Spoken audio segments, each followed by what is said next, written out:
It's difficult for us to understand the spiritual dimension because it's beyond the physical dimension. We can't see it, we can't touch it, we can't quantify it. It's even more difficult for us to comprehend a God who lives in the spiritual dimension, yet can interact with the physical dimension. We've created the following illustration to help you understand.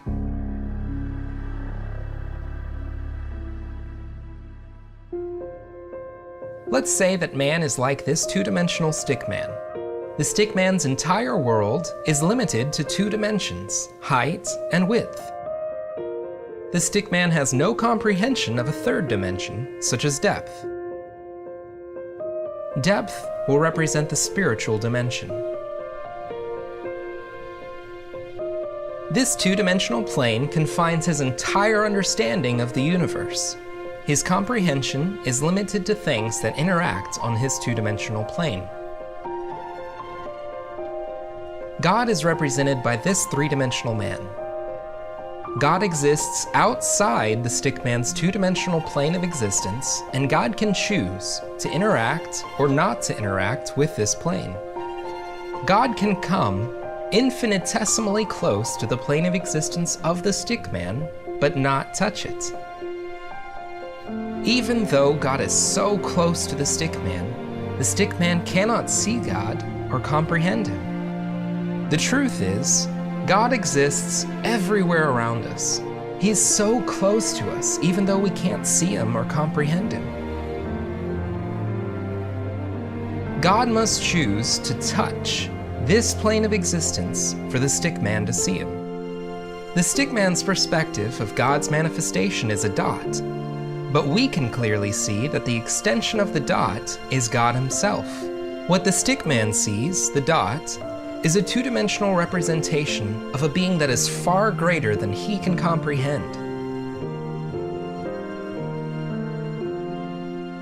1 John 1 and 14 says, "In the beginning was the Word, and the Word was with God, and the Word was God. The Word became flesh and made his dwelling among us." Jesus says in John 14:9, "He who has seen me has seen the Father." When God intersected our plane of existence, we saw his dot as Jesus Christ. We could see Jesus, we could touch him, we could understand and believe him when he said, "I am the way, the truth, and the life. No one comes to the Father except through me." 1 John 4:15 says, "Whoever confesses that Jesus is the Son of God, God abides in him, and he in God." Through Christ, we are connected to God in a dimension far greater than the three-dimensional world in which we abide. Through that connection, we can live and move as a new creation, not just in the physical dimension, but in the spiritual. Our spirits can now see and hear, feel, and even interact with God in the spiritual dimension.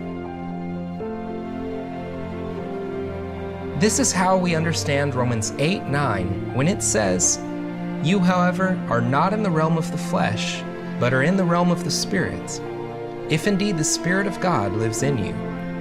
And Colossians 3:3 when it says, "Your life is hidden with Christ in God."